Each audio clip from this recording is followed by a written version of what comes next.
There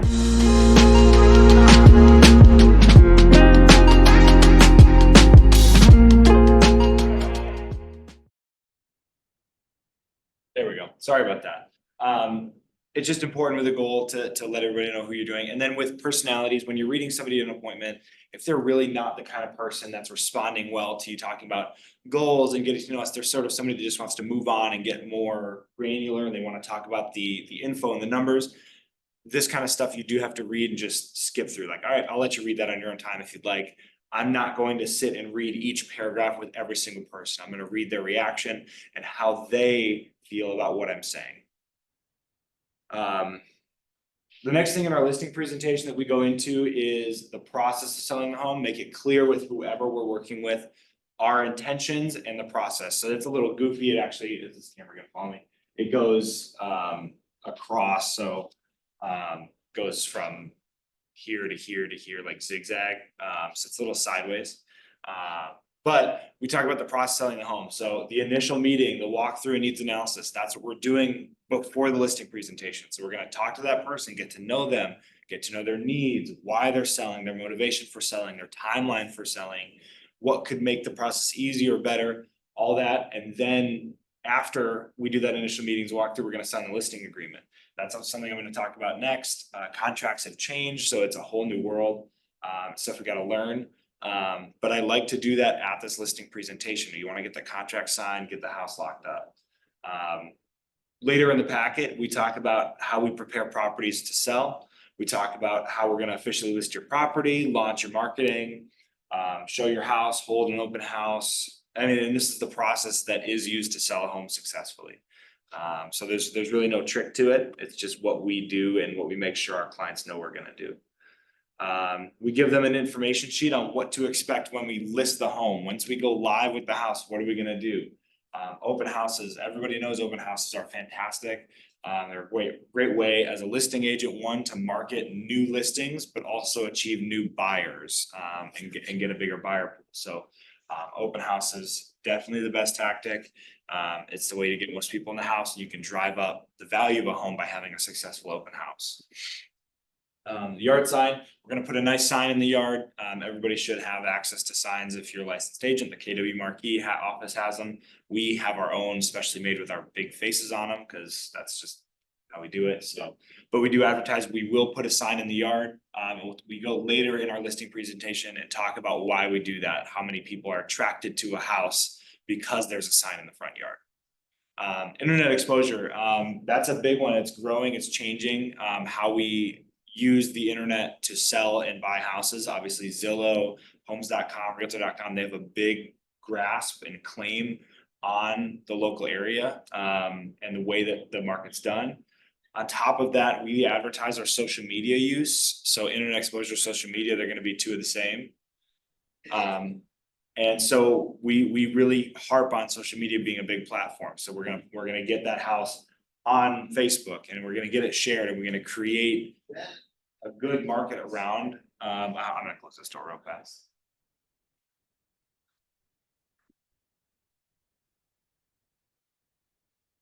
Oops. Oh, we got noise from the hallway. So yeah, just we push social media because that's something that will matter a whole lot. Growing, you know, everything is changing and going online. AI is starting to get into real estate. So eventually AI is something that we're going to talk about in our listing presentation because that's becoming part of our world. So just adapt quickly, be present on social media. Super Lockbox and the showing time service, we kind of talk about one and the same. So nobody's gonna, we tell our sellers, nobody's gonna come in this house that isn't attended to by a licensed real estate agent. On top of that, we're gonna start mentioning that we have to pay buyer's agents for them to bring people to your house. We're gonna start to mention that to our sellers. This is right where I get into that a little bit, but buyer screening, again, nobody's coming into this house that's just browsing or just looking or wasting anybody's time. They are people that are vetted, working with an agent, and escorted by that agent. So we make sure nobody's coming in this house because oftentimes sellers worry about, you know, intruders, people coming into the house, or people just showing up for no reason.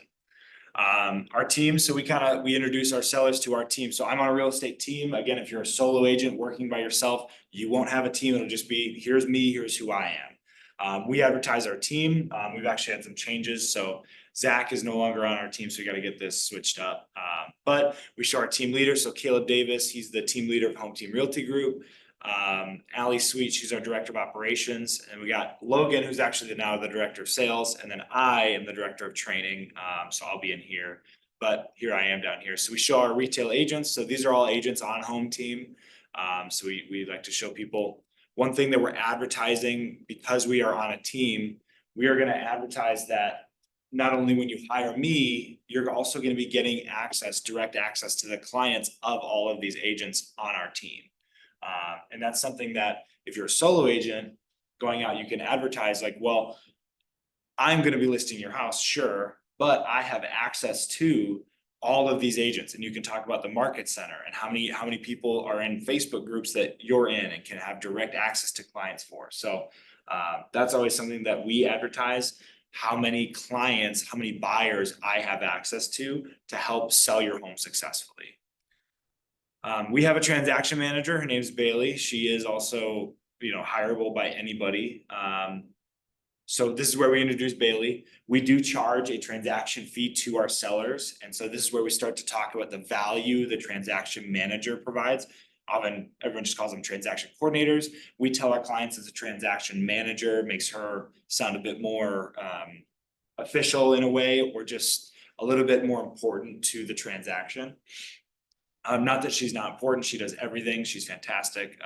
And that the whole point is to get them introduced to the value add of having a transaction manager. How can she help? We tell people exactly how she can help. So she's gonna do all the paperwork, she's gonna make sure all deadlines are met, making sure this, that, and the other is all gonna go according to plan. So the main thing with transaction coordinators, I as your real estate agent am only worried about serving you as the client, advising, instructing, doing my best thing that I can. And I'm not going to be stressed or overworked with paperwork because I have a transaction manager doing it. I can be a better real estate agent and a better broker for my clients because I have somebody that's able to do all of this work for me and take that off my plate. And so that's a value add that we tell, when we are showing people what we provide on top of, this, that, and the other. Well, I can serve you better as a real estate agent because of this. Okay, and then we go into, what's up? Everybody have access to a transaction manager? So that you can pay them per transaction.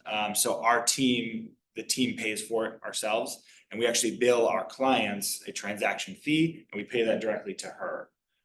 So transaction managers oftentimes work per transaction. So as a real estate agent, if you're working alone, you will come across, let's say, I got 5 transactions going, I can't do all the paperwork on all of them. I'm gonna ask a transaction manager to handle these 2. It'll be $300 per file, and then you'll just pay them to handle those transactions. So there's a lot of transaction managers around, some in the office. I don't know if any might walk past. There are transaction managers everywhere. We have one that sits in our office, and we pay her every time she does a file for us. Yep. So key market factors. So the proper balance of what will sell your home, being a good broker. This is why I like being a good buyer broker first before being a good listing broker. Being a good buyer broker, you're going to understand pricing a home better than anyone else. If you're out every day offering on homes for buyers and you're out showing buyers every home on the market, you're going to have a huge advantage over anyone that does not do this, that doesn't go do the work out showing houses. That being said, going into a listing presentation, you'll have done enough research on the house. You're going to do a market analysis. You're going to be doing tons of research on the local area, what factors may improve or not improve the sale of the home. So this is an opportunity right here where we're talking about the market factors to go into my knowledge of the home, the market, and how I'll sell the home. So price, we'll have done a CMA to determine the price. Condition, we have walked through the house. If we are doing this listing presentation, we have gone through the house and checked the condition of the home. If the price doesn't match the condition of the home, it's not going to sell. So we have to match the price to the condition of the home.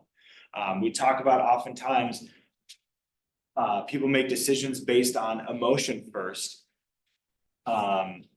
When they're viewing a home. So we tell people the condition of the home matters, because if you walk into a house and let's say we got a 3-bed, 2-bath house selling for 200,000, somebody walks in and there's a big water stain on the ceiling.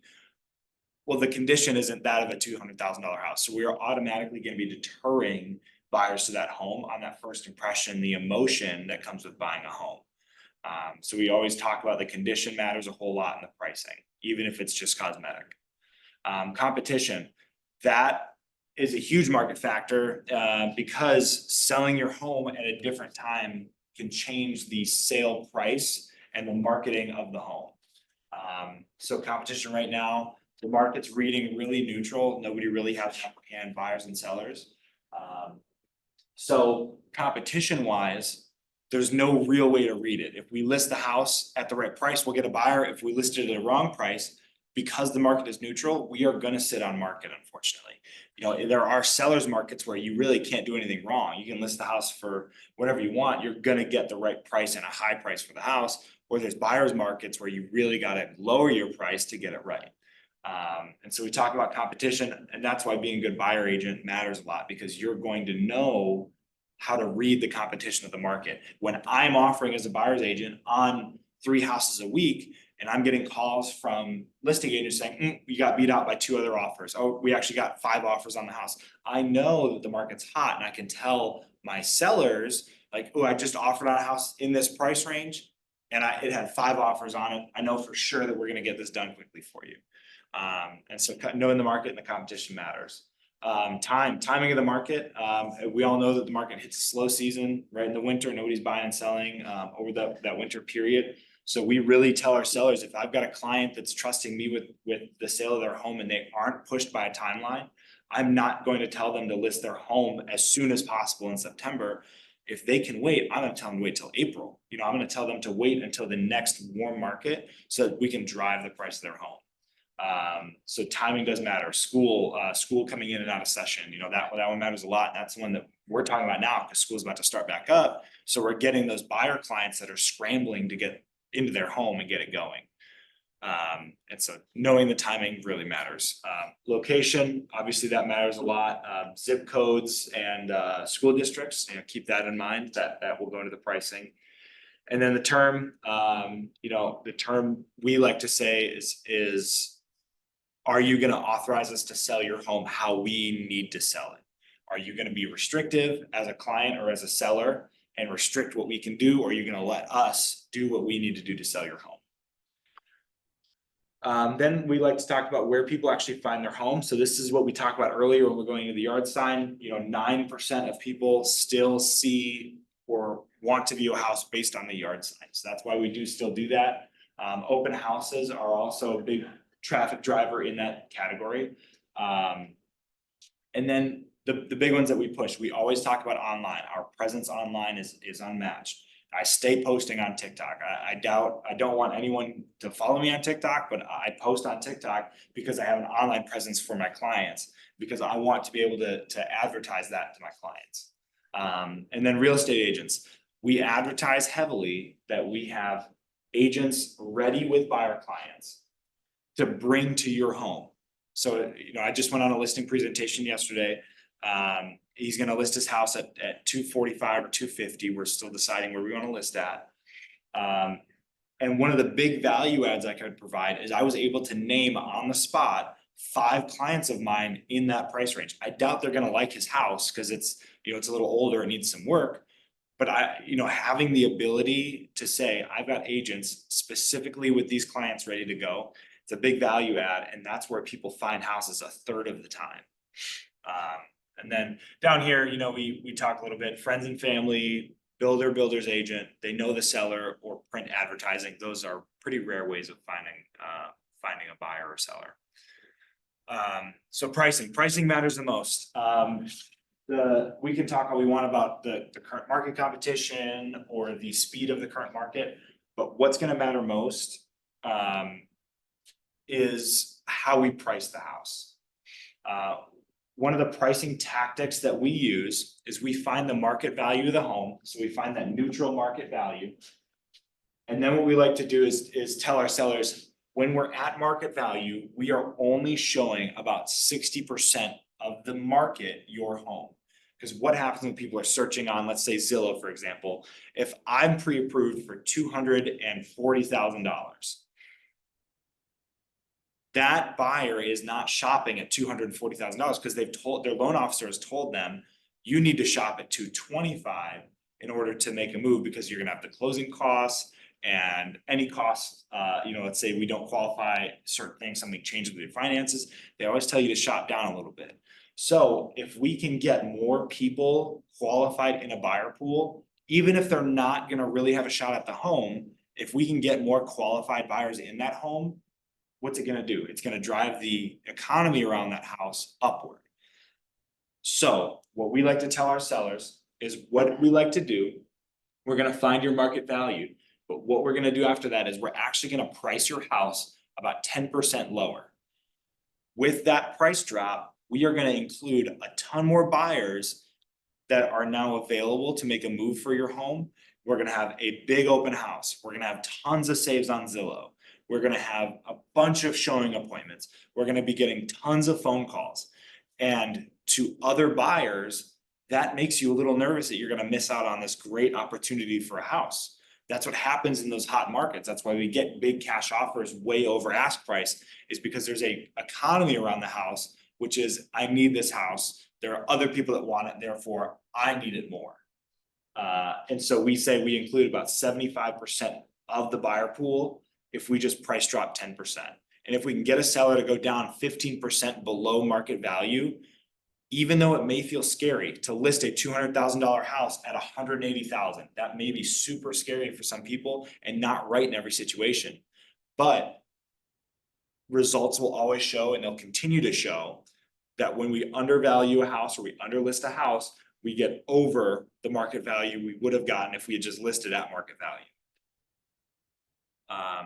There is a good example of that, and there's one that I like to bring. A friend of mine just sold a house in, it was in Mascoutah, I believe. House was probably worth $205,000, $200,000 if we comp it out. It was just an average 3-bed, 1-bath house in Mascoutah. They listed at $190 and ended up with an offer at $212,000.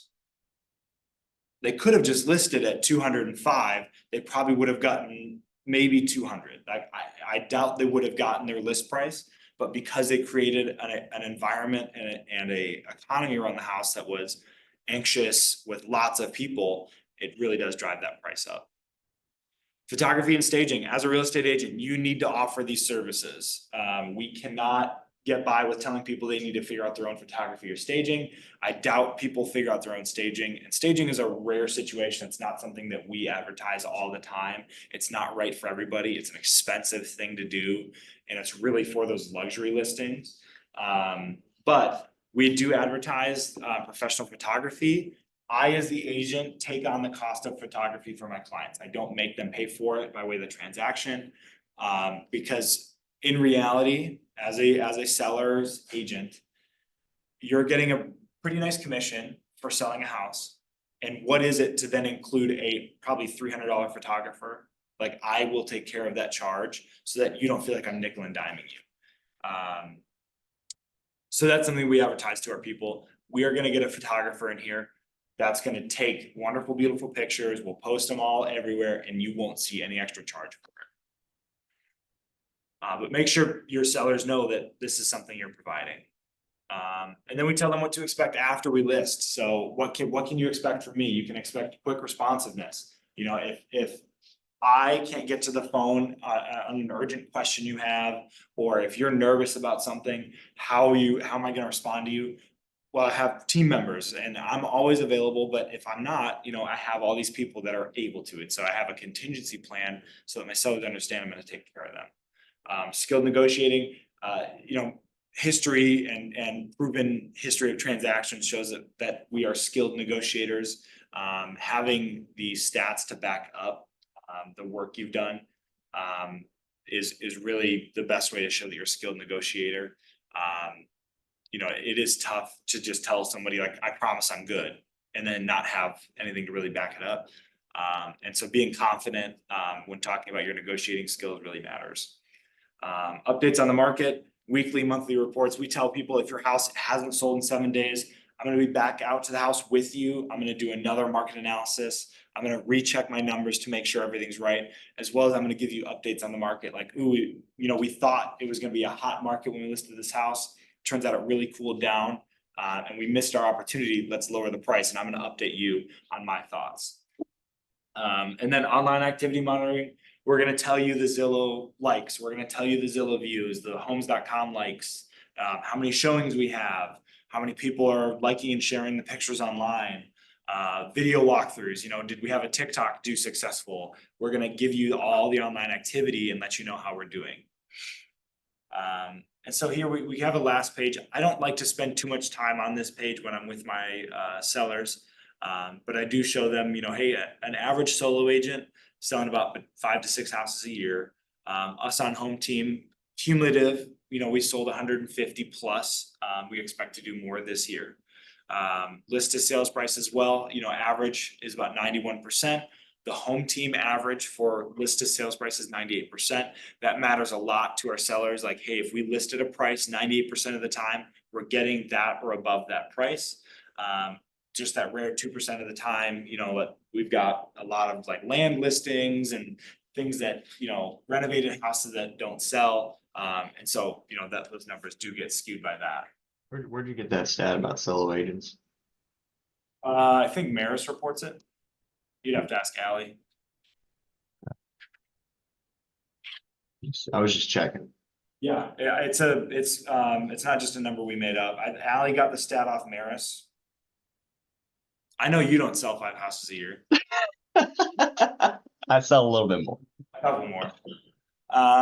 Yeah, I'm not worried about you. But there are, you know, there are agents out there that sell I know. I had to give you a hard time. flat zero. I love you, Rocco. Yeah. So, and one thing we finished up with is our promise. So just like our goal, our promise, this is where we introduce word of mouth, you know, being excited about who we are, spreading the word that I'm a great agent, and refer me to your friends. As we tell people, we promise this transaction is going to be smooth and seamless. You know, we're going to make sure that there are no surprises, nothing that you're not ready for. And in the end of it all, I promise that you're going to love it so much, you're going to refer me to everybody you know. And so that's where we start to talk about, hey, this is going to be so excellent. You're not going to want to, you know, just use anyone else in the world. I'm going to be forever your realtor. And then we put some testimonials in ours just from some of our agents, with a QR code to our Facebook. Again, putting testimonials on the back. When I'm with a client, I do not read testimonials. I say, you know, hey, I'm gonna leave this packet with you. If you'd like to read those testimonials, by all means, please do. I am not gonna be doing that. And so that is the end of the listing presentation. Usually when I'm with a client, it takes me about 15 minutes to go through. I don't spend too much time, you know, talking about, you know, all these small paragraphs I'm not gonna read, but I will leave the packet with them. I understand what they mean. And so that's an important thing, is that you're not just reading the words in front of you, you're presenting, you know, you're filling gaps, you're providing information and providing value. Does anyone have any questions about listing presentations or you know, packets, anything like that?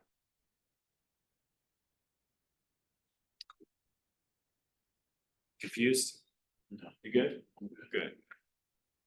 All right, and then I will talk about market analysis. Let me see if I have a CMA in my email here.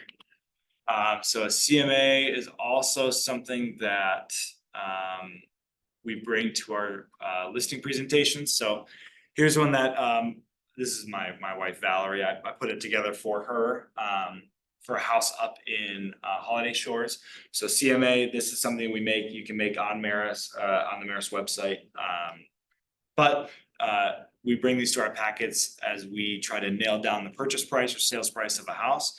So first thing, we provide an explanation about what a market analysis is.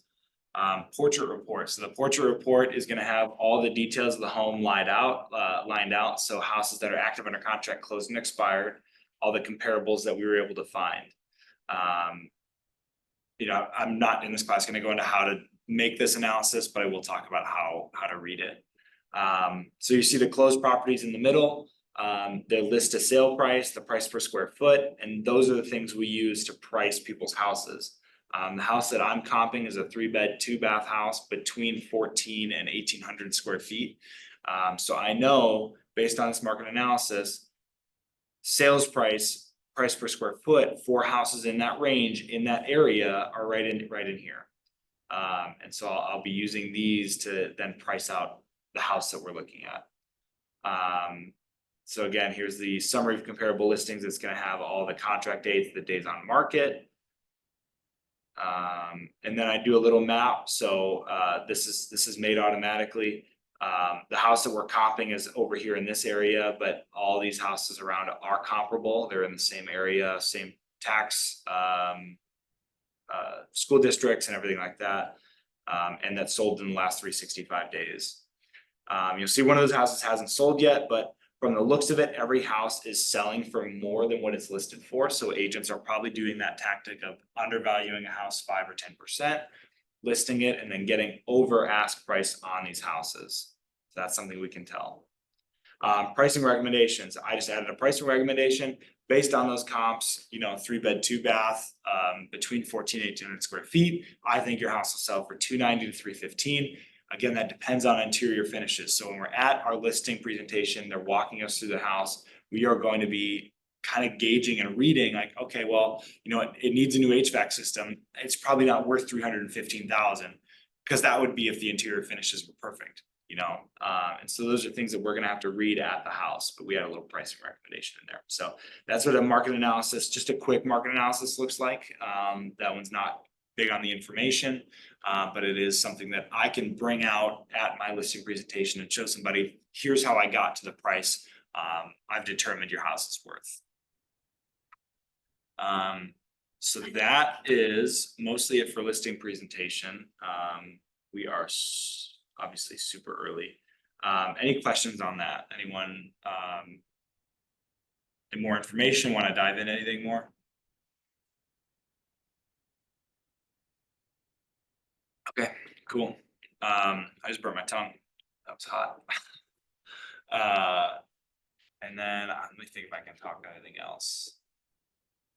That listing presentation. Yeah, what's up? I mean, on the day to day, what's the hardest part about being a realtor?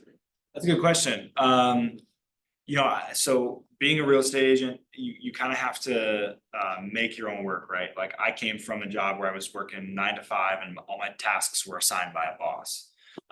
In real estate, you have to create your own work because the work you put in turns into the dollars you make in the end.